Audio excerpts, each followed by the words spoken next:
I'll record this and then I'll share my screen. Okay, so let me also share my screen, my entire screen. Can you see this? Can you see my screen? Yes po, ma'am. Okay, so last week, ang pinag-uusapan natin ay tungkol sa customer service. How would you consider yung ano nga yun? Total customer value, 'di ba? Yung benefits over the cost. So ngayon, ang pag-uusapan naman natin ay service failure and recovery. So when we talk about service failure and recovery, so in case na nagkaroon ng problem, ayan, katulad ngayon, very volatile ang situation natin because of the COVID-19. So there are times na you have to be prepared na magkakaroon kayo ng service failure, and how would you recover from that? So for example, what do we call service failure? How do we define it? A service failure is the service performance that falls below customers' expectations. So diba, yes, last week I've discussed about the customer's expectation, and then yung satisfaction level, diba? Kapag below the satisfaction level, so dun tayo nagkakaroon ng negative benefits. So ganon. So yung cost is mas malaki kaysa doon sa benefits. So if it falls below the customer satisfaction in such a way that leads to customer dissatisfaction. Hindi ako tumitingin sa presentation, no? Yan nga yung sinasabi ko. And then service failure is the gap between expectation and perception. So yan ha, kapag nagkaroon ka ng gap na ito yung na-expect mo mataas, tapos it falls short of that expectation, and then doon sa perception nila na ito yung perception ng performance mo, ayun, doon ka nagkakaroon ng service failure. So ano yung complaining customer, sabi nila, that is the tip of the iceberg kapag nag-complain na yung customer. And normally, because we are people, di ba, ang human nature, hindi yan kaagad-agad nagko-complain. Natural yan. So 50% encounter a problem, do not complain. O, di ba, majority 50%, so half of the population ng mga iyong guests or customer, they do not complain. Isinasarili lang yan. And I might be part of that. Actually, personally, sabi ko nga sa sarili ko, parang ako yung mga Japanese. Kasi yung mga Japanese, they don't usually complain. But kapag hindi nila nagustuhan, hindi na sila magsasalita, yun ang mahirap. Yun yung mahirap talaga. Na hindi mo alam as a service provider na ito palang mga guests mo ay dissatisfied na sa service mo, and they will just leave. Hindi na sila babalik sa'yo. And you don't know what to do. I mean, that's it. Wala na. Nada. Wala ka ng ang tawag dito, wala ka ng opportunity to recover yourself. So, but that's 50% that encounter problem but do not complain. While 45%, they complain to a frontline employee. So, ito yung mga hindi naman to Karen ha. Hindi lahat ay Karen na, oh, don't take it personally na may mga tinatawag tayo Karen. So, anyone here, what does it mean to be called a Karen? Nababasa niyo ba 'yon? O napapanood niyo ba 'yon? Pag sinabihan ng Karen. Ano yung epitome ng Karen? How would you describe a Karen person? Hello? Anyone? Sa US, maraming ganyan daw, Karen.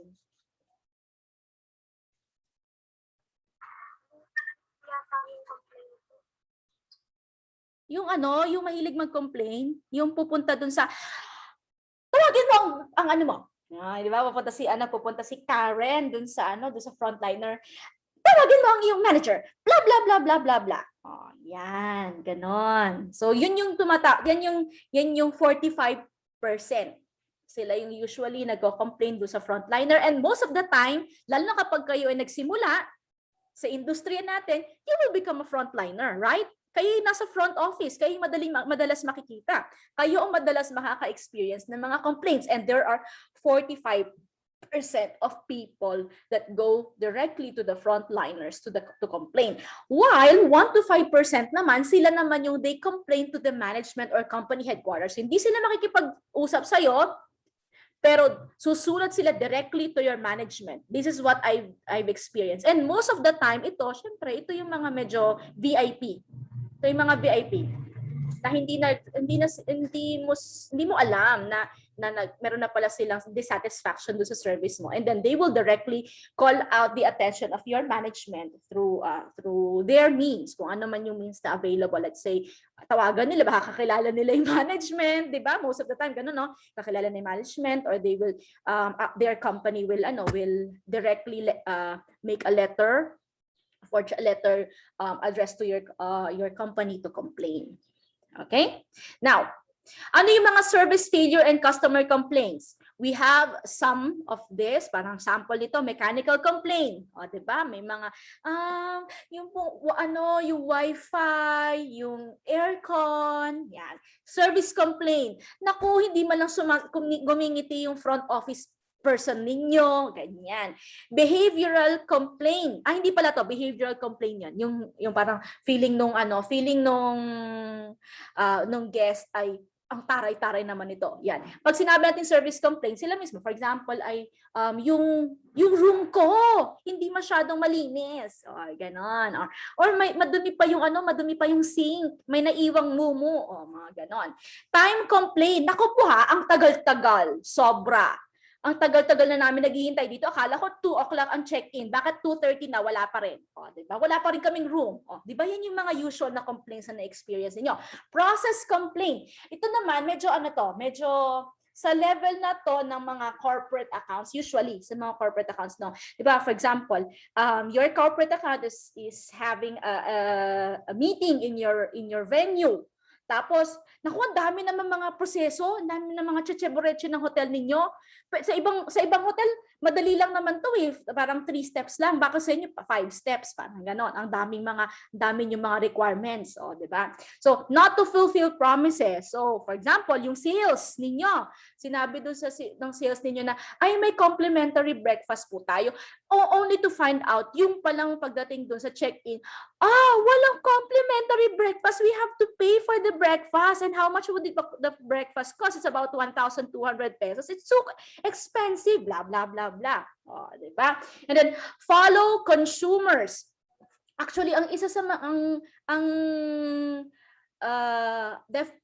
sample nitong customer complaint or service failure on following consumers is mismong, teka, bakit kino-compare nila na, teka, bakit yung isang meron, ba't ako wala?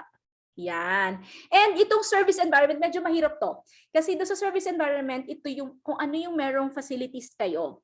And wala kang magagawa doon. 'Di ba?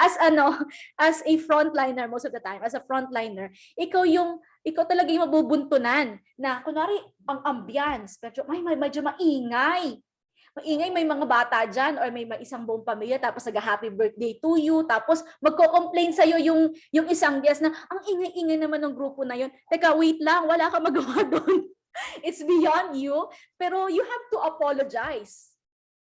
Ganun yun. That's how it is. I'm sorry ma'am, I'm sorry sir.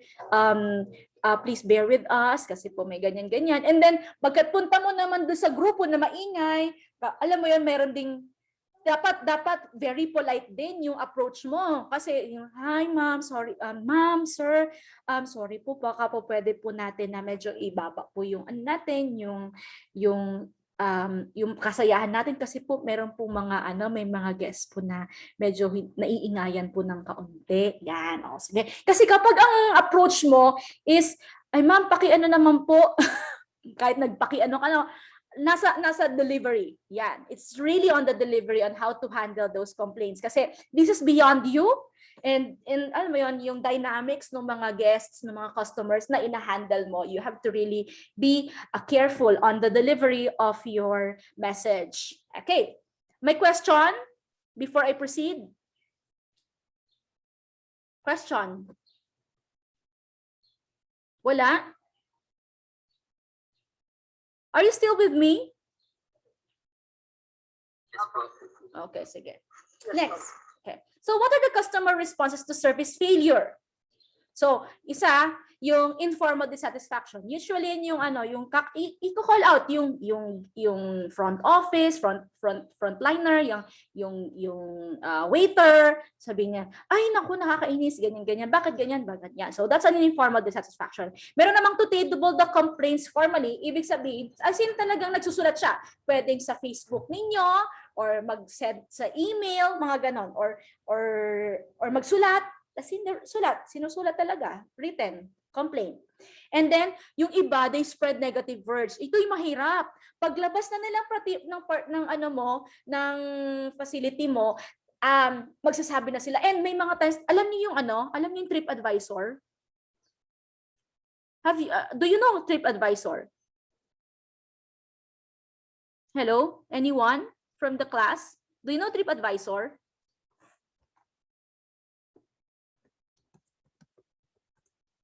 Ito ang TripAdvisor. Usually, dito, they review, they compare the prices, and they even book. So actually, originally, nagsimula ang TripAdvisor as a platform to review a certain facility, tourism facility. For example, maghanap tayo ng, puntahan natin ang hotels. Hanapin natin ang Mahalta. Tingnan natin, ha.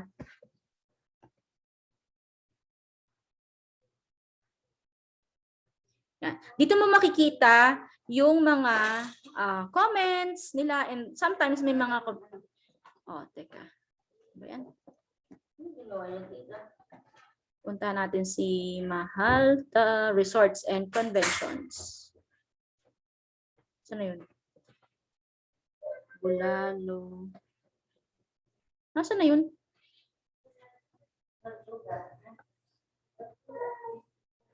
Nikitas.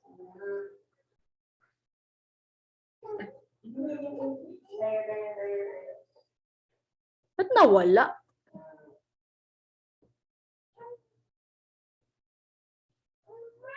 Tingnan lang nga dito si Badlands Beach and Dive Resort kasi let's say nasa Puerto Galera. Badlands Beach, yan, and Dive Resort. Makikita mo usually dito yung mga comments. Reviews. Tingnan mo mga reviews dito. Badlands, without knowing better, you might wrongly assume that this is a resort for, well, Badlands, you couldn't be further from the truth. O, diba? So, maganda yung review niya. So, usually, ito yung nagsasabi ng good and bad review. Ang maganda lang kung nagsasabi sila ng good or bad review, dito, meron ka pang chance na i-redeem yourself. Hanap tayo ng iba, yung negative. Ba't puro fabulous? Wala ba silang negative? Hanap tayo ng negative. Punta tayo dun sa terrible. Tingnan natin yung terrible na review. Yan. Not a very good experience from the hotel manager. He should have been more guest-friendly, but it's the opposite. We was given a room which I do not think I have booked. Try to resolve the issue with Agoda and the hotel manager, but I was told by him that I should call Agoda myself to find out what went wrong. Also, di ba? Ang nangyari dyan, di ba sila is through Agoda booking. Yung palang hotel, yung room na nakuha sa Agoda, it's different from the rooms that the hotel gave them. Tapos ayun niya do sa attitude ng hotel manager, o di ba? So as I mentioned earlier, natin dito. Ano yan? Saan siya doon? Dito siya sa behavioral complaint. Yung attitude, yung behavior nung nitong manager sa kanya. Parang ano ba naman, straight na nga ako may problema na nga doon sa Agoda booking ko, tapos ganyan pa yung pakikipag-usap niya sa akin. So so that's her or his or her issue, na parang ganun yun yung feeling niya, na bad attitude or bad behavior yung napakita nung manager. So, di ba, ganon. Dahil nga may problema dun sa booking. So, ito, they spread negative words. So, okay lang. Well, it's not okay actually kasi nakakababa ng percentage mo or ng reputation mo yung kapag na-post ka sa TripAdvisor. But at least, you can answer it.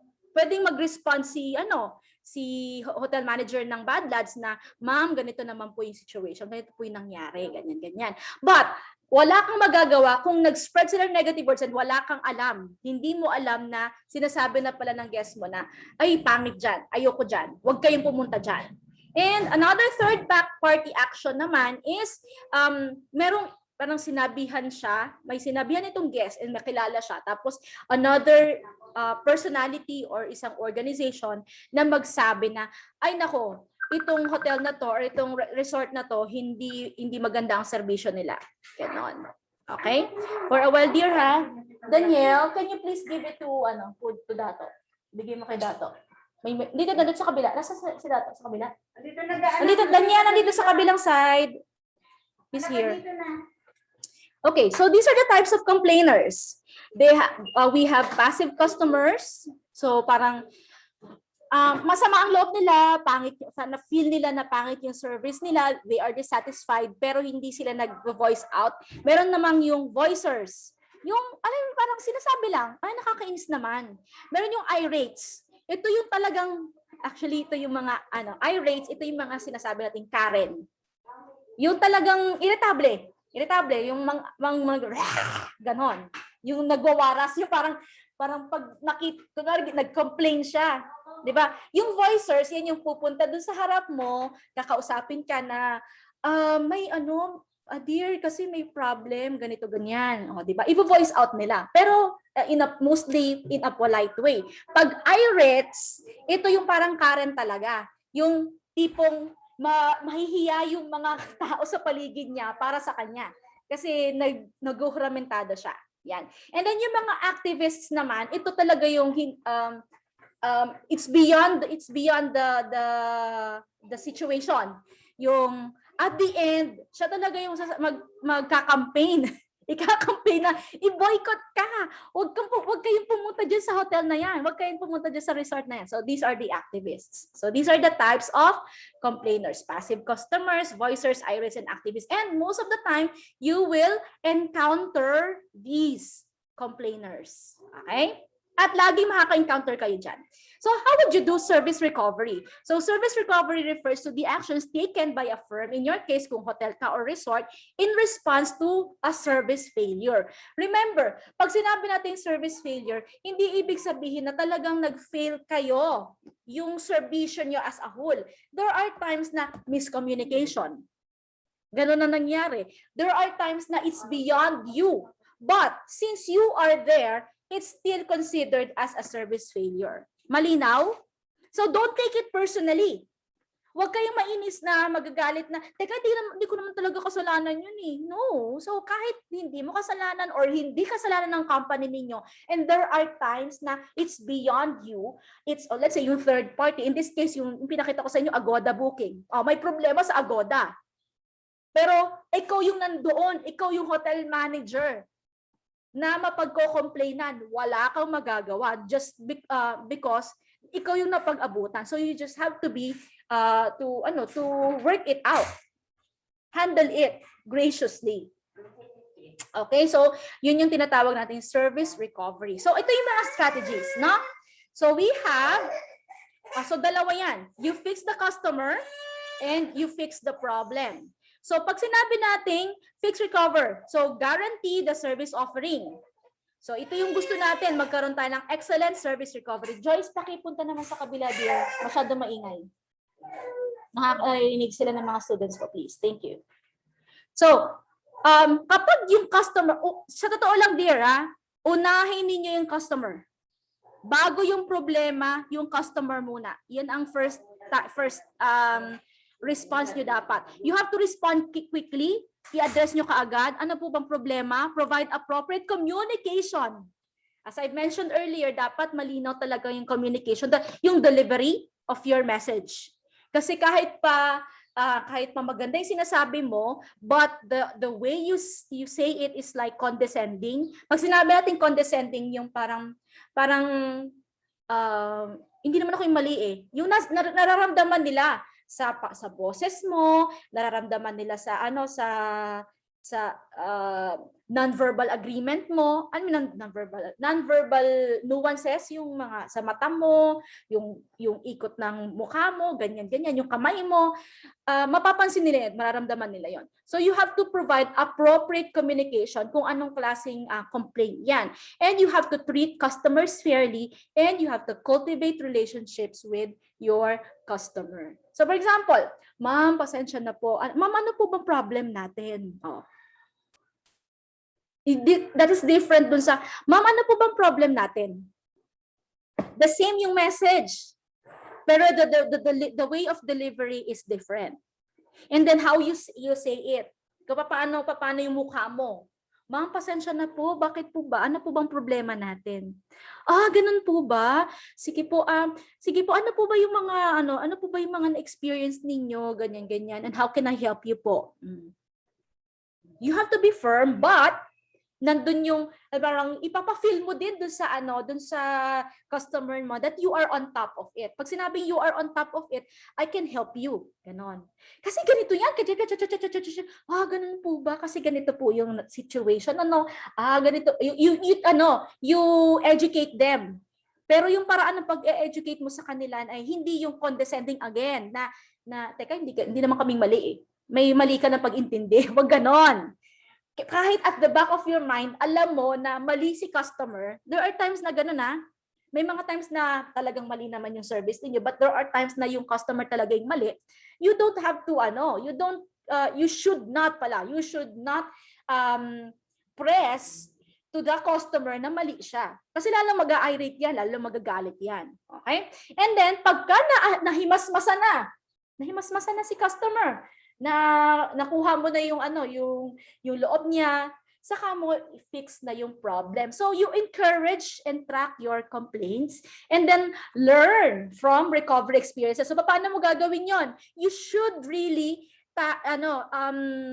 relay it to your staff, to the people around you. Tingnan nyo, ito yung nagiging complaint ng ating mga guests sa atin. And kung mapapansin niyo na, ay teka, laging ito yung complaints nila. So what should we do? Ayan. So you have to learn from that. And may mga times na pag tinatrack ninyo, teka, yung palang guests natin, dati every 2 weeks nandito yan. Bakit parang 2 buwan na wala na, hindi siya pumupunta? So tapos tatanungin mo dun sa mga staff mo, what happened? Yun pala yung naging problem. So you should learn from that lost customer and make the service fail safe. As much as pag sinabi natin fail safe, hindi naman natin sinasabi na hindi ka talaga mag-fail. Pero you improve on your services para ma-minimize na natin yung mga service failure to have an excellent service recovery. Malinaw? Do you have questions? Questions, dear, before I proceed?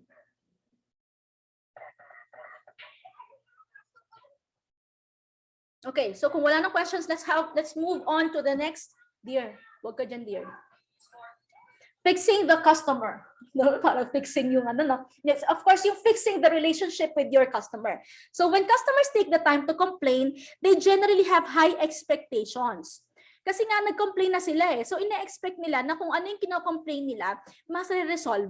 Number 1, they expect the company to respond quickly and to be accountable. So sabi ko nga sa iyo kanina, you have to let them feel that you are on top of it. Pag sinabing you are on top of it, meaning kaya mong ma-resolve, ipapafeel mo sa kanila na kaya mong i-handle kung ano man yung kino-complain nila. They expect to be compensated for their grief and for the hassle of being inconvenienced. So, anong klaseng compensation yan? Pwedeng through monetary compensation or mag-freebies ka. O di kaya kahit yung simpleng mag-apologize ka. Some guests would feel really compensated na kasi na-feel mo yung problema niya na parang you put yourself in their shoes. Diba? And then they expect to be treated nicely in the process. That's why never ka dapat na maging condescending. Sasabihin ko sa inyo na ibig sabihin ng condescending. Condescending meaning, ayan, having or showing a feeling of patronizing superiority. Tagalog, in Tagalog, ay hindi naman yan. Mali yan. Tingnan natin. Mata pobre, suplado. Ayan. Doon sa mga ano natin, meron tayong mga RBF. Alam niyo ibig sabihin ng RBF? Resting beach face. May mga times na ganon. For example, ako, naturally, nice, pleasant looking. Yabong! Hindi naman ako magandang-maganda. But pleasant looking ako. So I don't have a resting beach face. But there are people na wala naman talaga silang ginagawa. Pero ang taray ng dating. So what should you do? Hindi ko sinasabi na ay teka wag kayo dito sa industriya na to. No. You can practice na mas maging approachable. Nice. Yan, nice dun sa inyong mga customers kahit meron kayong resting beach face. Malinaw? Kasi ayaw ng mga guests na feeling nila yung mga staff ay mata pobre or suplado. Okay. Respond quickly. Ito yung mga process. So, complaining customers want quick response. So, naiirita yan, lalo na yung, teka, nagko-complain na, tapos, nasan yung supervisor mo, tapos, ang tagal na, 30 minutes na, lalo maggagalaiti yan. Ping-ponging should not be done. Alam niyo ibig sabihin ng ping-ponging? Yung ita-transfer ka kung saan-saan. Ay, ganito po, ita-transfer ko po kayo kay ganito. Ay, hindi po sa amin yan. Dito po sa department na to. O, diba? Lalong galit na yon. Habang nalilipat, nagping-pong siya, lalong lumalaki yung irritation niya. Quick response can be attained by employee empowerment. That's why as I early on, diba sinabi ko sa I think sa module 1 or module 2 yon. You have to you really have to empower your employees na sa kanilang level. Kapag ganito pong complaints, wag niyo nang itaas. Wag niyo nang ayusin niyo na, resolbahin niyo na. That's why you have to empower your employees. Development of technology which helps consumer to fix their own problems. Ito pala yun. May mga times kasi na yung complaints, for example, sa machinery or sa mga technical aspects, or actually kahit yung simpleng yung routing ng messages ninyo, di ba? Parang may bilis na messenger doon sa hotel ninyo or sa resort ninyo para yung mismo messenger na yon, sila na yung magpo-prompt doon sa guest mo na, ma'am, ito po yung gawin ninyo para po maayos po natin yan. Di ba? So, hindi nyo na personally aayusin yung problema nila. So, customer satisfaction with timeline of firm responses to service failure. So, according to TARP worldwide in 2007, service industry data. So, kapag immediately, time until final responses, percent completely satisfied with action item. So, 51%. Yan, 51% yung kanilang satisfaction.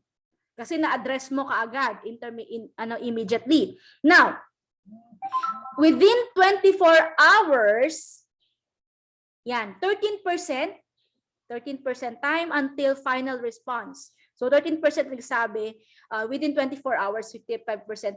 Pag 1 week na yan, 1 week, 43% pababa. And then more than 1 week, 22%. So the numbers across the bottom are the percentage of the total sample whose responses by the firm was received in that time frame. So for example, 44% of the sample received an immediate response.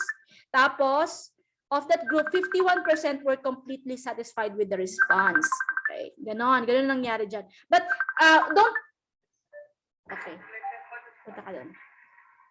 So ito, tingnan nyo lang. So may mga complaints na kaya namang matapos ng 24 hours. So yun yung inyong benchmark. Dapat mula immediately hanggang 24 hours ma-resolve yung i-try ninyo or i-push ninyo na ma-achieve ninyo na ma-address yung complaint within 24 hours. Otherwise, pababa na ng pababa po yan. Okay? You provide appropriate communication. So, inaatado natin yung discussion kanina, yung mga strategies. So, you have to display understanding. So, alamin nyo talaga kung ano yung problema nila. So, the first need to be accountable for their actions and inactions. Customers expect an apology when things go wrong. Take note, when things go wrong. They expect you to apologize when things go wrong, even if it's not your issue. Ganon yon. It's beyond you, but you really have to apologize. Okay? Customers need courtesy and respect.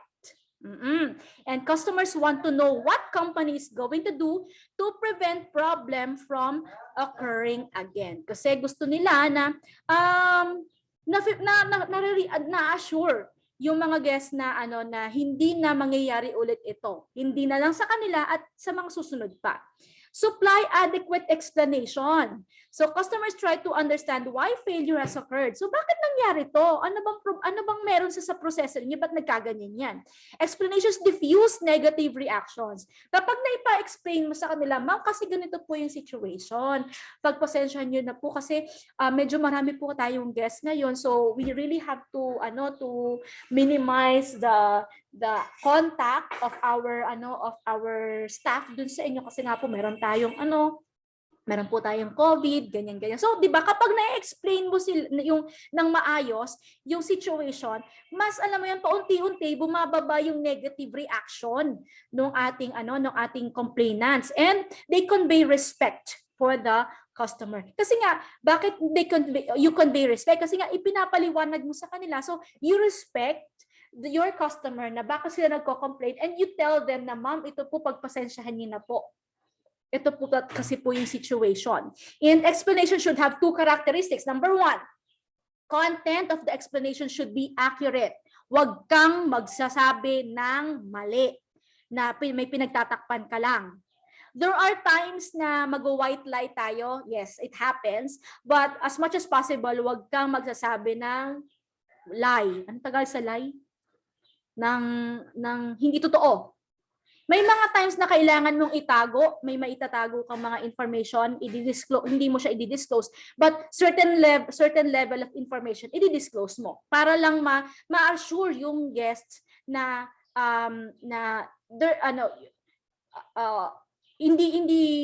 we are still on top of it. We can assist you. And then the style, sabi ko nga, yung credibility, yung sincerity of the delivery of the explanation. I cannot say it more pa na talagang yung delivery, yung sincerity of delivering the message. Mahalaga po yan. Kahit po tama po yung message na sinasabi mo, pero the way you deliver it to your customers, it really affects their response dun sa pag-deliver mo ng message. You should treat customers fairly. So they want justice and fairness in handling their complaints, and there should be outcome fairness, procedural fairness, and interactional fairness. Pag sinabi nating outcome fairness, ito yung in terms of actual monetary compensation, in an apology, sabi ko nga sa inyo, in a form of apology, future free service, balik po kayo, mayroon po kayong free na ganito pag sa next na check-in po ninyo dito, reduced charges, or magbawas ka po, may percentage, or repairs, or replacement kapag may kunwari in case na talagang may nasira doon sa gamit po ng ating guest.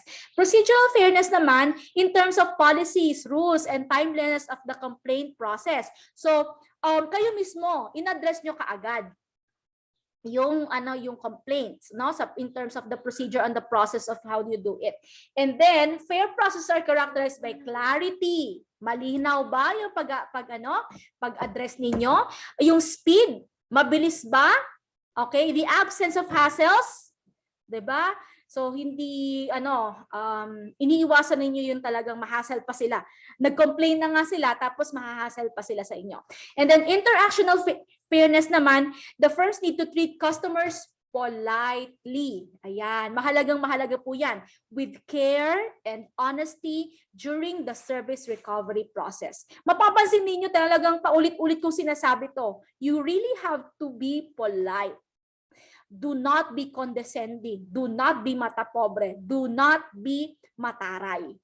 Okay? Cultivate relationships with customers. Kasi sabihin nyo, ay ma'am, naturally mataray na ako. May paraan po yan, dear. Okay? Ako personally I have some time na talagang mataray ako at nagtataray din ako. And makikita at mababasa mo yun dun sa aking expression, marinig mo yun dun sa boses ko. But when I show my customer service voice, customer service aura, ibang-iba siya dun sa personality mo. Okay? So, don't tell me na, ay ma'am, ganito na yung personality ko. No. You should build a persona kapag nagtatrabaho ka. Ganun yon. Okay? You have to cultivate relationships with customers. So you have to have firm relationships that can help shield the firm from the negative effects of failures on customer satisfaction. Alam mo ba, kapag malalim na yung relationship ninyo doon sa mga customers ninyo, your customers would even defend you doon sa ibang nagko-complain. Kasi nga, kilala ka na nila, alam na nila kung ano yung proseso ninyo, what to expect. Sila na rin mismo magsasabi doon sa ibang mga nagko-complain na, ay ma'am, ganito po kasing sitwasyon na yan, kaya po ganito, bla bla bla bla bla. Diba? Better relationship lowers service recovery expectations and minimizes demand for compensation. Remember, kapag po nagkakaroon tayo ng service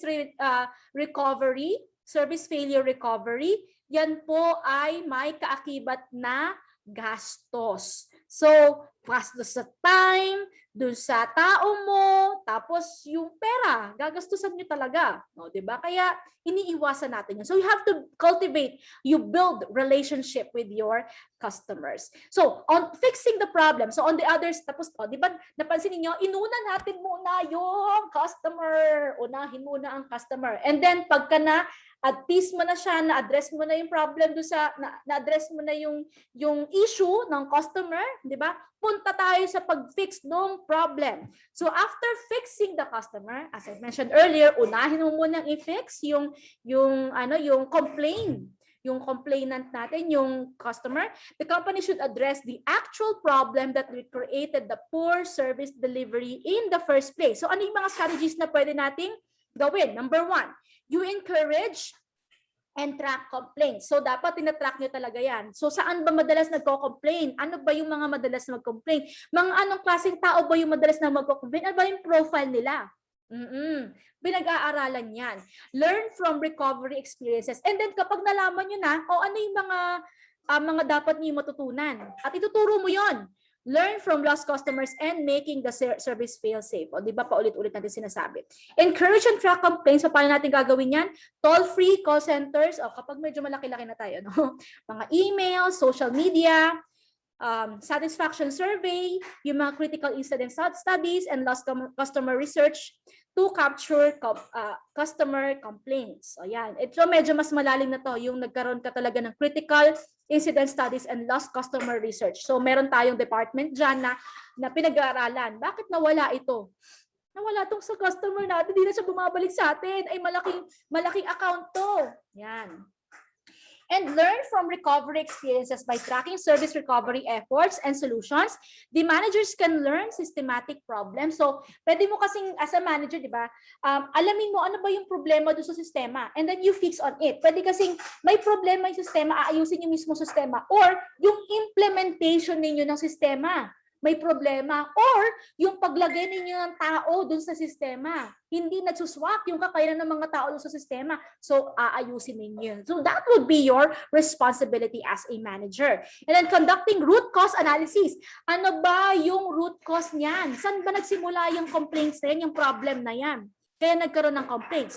So, you identify the sources of the problem. So, if you want to learn from the lost customers, so, meron talagang formal marketing research na gagawin dyan. So, pwedeng department mo or outsider na gagawa ng ganyan to discover the reasons customers have left. It can assist in preventing failures in the future. So, parang ganito, ay naku po, hindi na natin makukuha itong malaking account na to, umalis na sila sa atin. But, we don't want to let it happen dun sa iba pa nating customers. So, magkakaroon tayo ng marketing research para maiwasan na nating mangyari ito in the future.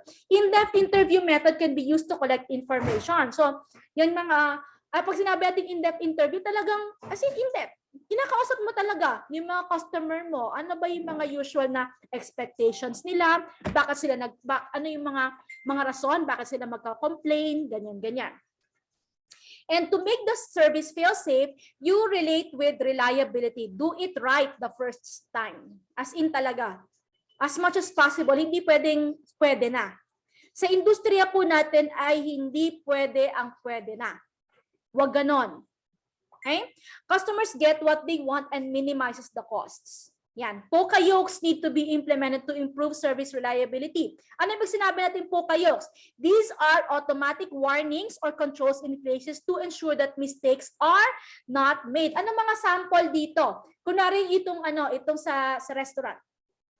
Okay? So, para maiwasan na tumagal yung paghihintay ng mga guests. Lalo kapag marami kayo, mga 50-seater kayo o 50-seater yung restaurant ninyo. Tapos ang dami na ng guests.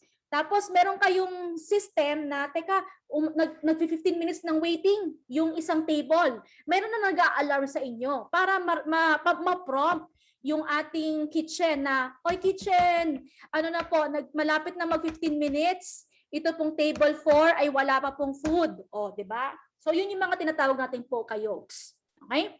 Service guarantees. It is a particular type of recovery tool that can be used to both fix the customer and fix the problem. Ano yung mga service guarantees na to?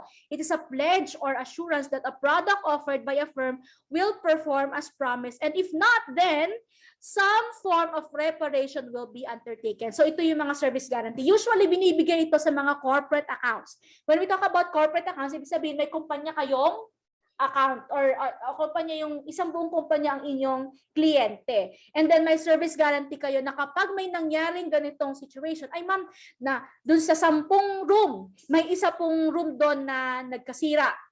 Ito yung service guarantee ba? I-upgrade siya. Ganon. Automatic yon. I-upgrade siya to a higher level of room kapag po mayroong isang room doon na sira. Ganon. It assures that the product or firm will offer certain level of satisfaction.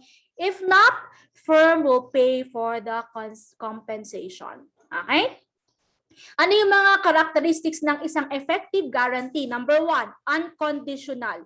So effective guarantee should be unconditional, no strings attached. Okay, so walang ibang condition yun ha. So kahit anong klaseng room yan, kahit pa suite room yan. Paano kung yun na yung pinakamataas na level tapos doon pa may sira? Wala ka ng pangtaas. Di ang gagawin natin, pwedeng ilipas sa panibagong separate na room na ka-level niya. At the same time, magbibigay talaga kayo ng additional na service or compensation for that. Meaningful, do not guarantee ink in a dot pen. Pag sinabi nun, pag sinabi kasi na lang do not guarantee ink in a dot pen, parang yung, ay madali lang naman ibigay yan. Yon. So dapat meaningful, yung ma-appreciate talaga ng guest ninyo. Easy to understand. Mahirap kasi na yung nagbigay ka ng service guarantee, tapos pag pinakita yun ng guest na nag-complain doon sa staff mo, hindi maintindihan ng staff mo. So lalong magagalit yung guest. 'Di ba? So doon mismo, doon sa service guarantee, usually nakasulat yan eh. May papel yan na nakabigay doon sa iyong mga clients or sa customers. And then trust, good service guarantee generates trust on the part of the customer. So you should really build relationship and trust with your customers. Yan. Acceptance. Employee should accept the service guarantee. Hindi pwedeng ang mangyari, nagbigay ka ng service guarantee, tapos yung employee mo, yung front office mo, ay ma'am, hindi po pwede yan, ganyan. Or paso na po yan. Ano ba yan? Hindi naman pala paso. Diba? Supported by staff motivation and training. That's why kailangan, kung nagbigay ka ng service guarantee or meron ka talagang service guarantee sa property niyo, sa hotel niyo, sa resort niyo, sa restaurant niyo, dapat tinitrain niyo ang inyong mga employees. Dapat every one of your employees know that service guarantee para kahit sino ang mabigyan nung complaint na yon, alam nila ang gagawin ninyo. They should know the consequences and they should know the process and procedures of undo, refund, or compensate. Okay? Easy to invoke. Ibig sabihin, madaling i-implement. The processing cost of recovery must be easy and immediate. Madaling i-implement. So, ano yung mga benefits or benepisyo ng service guarantee? Number 1, It really helps to focus on quality and customer satisfaction. For example, dito sa sa TripAdvisor, pag tiningnan mo, may makikita ka dyan na mga comments ito yung tinatawag nilang service guarantee, na tumaas pa rin yung kanyang rate doon sa hotel na yon kahit naka-experience siya ng inconvenience. Kasi nga, may service guarantee. Naku, nasira yung yung room nung namin, sa third day namin nasira yung yung faucet. But the hotel gave us another in-upgrade kami sa isang room, 'di ba? Nakakatuwa, blah blah blah blah. Eh di mas gumanda pa yung mas gumanda pa yung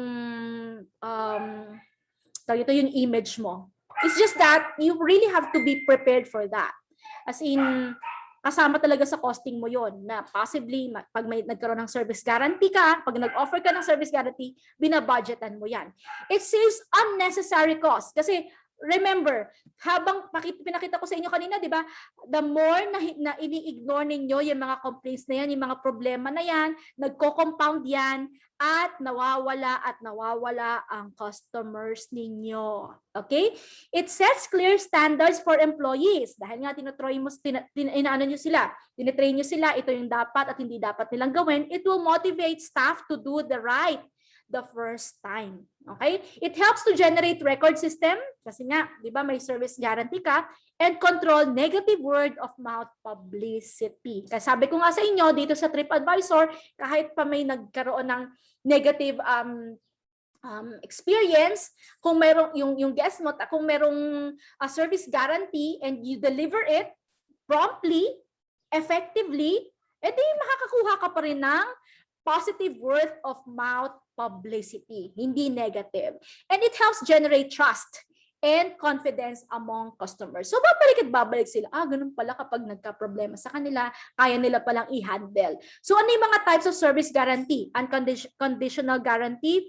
Conditional guarantee, actually yung conditional guarantee usually ito yung may mga time period or may certain level na kailangan ma-consume ka muna bago mabigay yung guarantee na yon. Service attribute guarantee, kapag in-avail mo tong service na to, ito yung guarantee na meron ka. And combined guarantee. So, kunwari, merong certain services na i-combine mo to another services para po ma-avail mo yung guarantee na yon. We have external guarantee. So, you have partners with other companies para makuha ninyo yung guarantee na yun, and internal guarantee. So, different agents, different offices or departments ang nag-a-allow ng guarantee to push that service. Yan.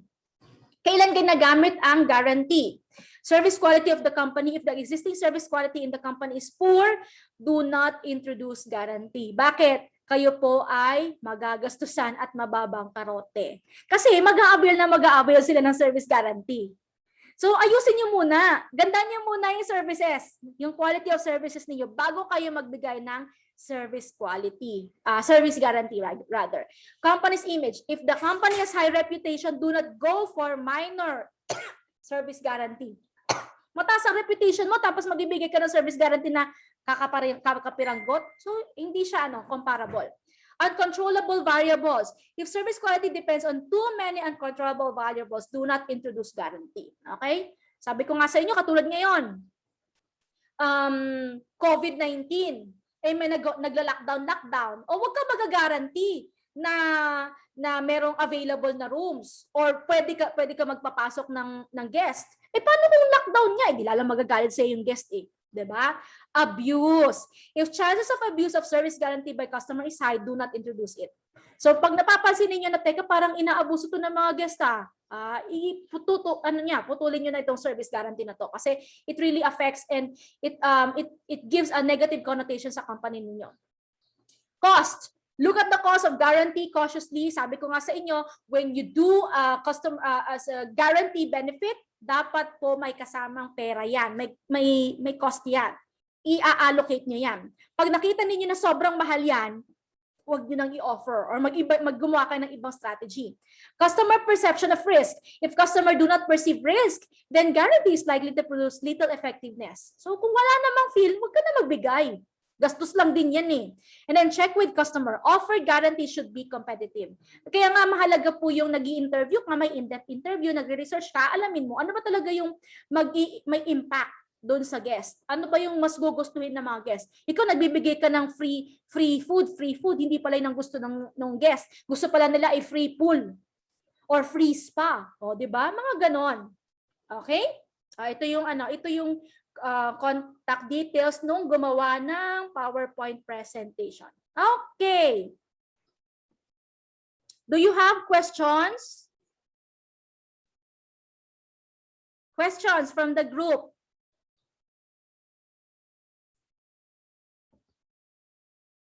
Hello? Ma'am, may tanong po ako. Sige, go Miss Daquilio. Paano po kunyari, ang goal lang po ng customer po ay siraan po yung company niyo? Paano niyo po i-handle yun? Okay, you just do what is required of you. Hanggang dun lang. Tapos, malalaman nyo na rin yan eventually na, teka, gusto lang tumanira eh. So, pwede kayong magbigay ng official statement ng company. Tapos, pwedeng, kung kaya ninyo na magko-complain kayo, libelous. Libelous yung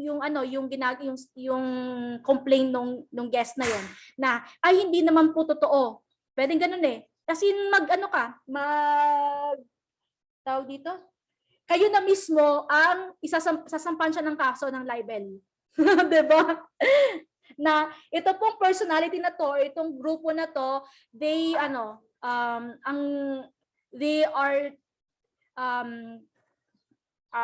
parang sinisira nila yung aming credibility because ganito. Tapos sabihin niyo talaga na ito po talaga yung tunay na nangyari, yan. Medyo mahirap yan, lalo na usually sa mga big companies, but they will go for that because mahalaga po sa kanila ang reputation. Kasi lalo na kung yung isang complaint na yon nakakasira sa reputation nila, there are times na lalabanan nila sa korte. Nasagot ko ba yung tanong mo? Miss Daquilio? Thank you po. No problem. And makaka-experience kayo niyan, lalo na sa mga chain of hotels, restaurants, or resorts. May mga ganyan. Nakaka-experience talaga sila ng mga customers na yung iba planted, pag sinabing planted na talagang gumagawa lang ng issue para siraan yung kumpanya. Kasi nga binayaran sila ng competitor, ganon. So some of the properties resort to going to court. Ihahabla sila. And there are times naman na amicable settlement. Sige, hindi ko itutuloy itong kaso ko. Pero mayroon tayong settlement. Okay? Next question.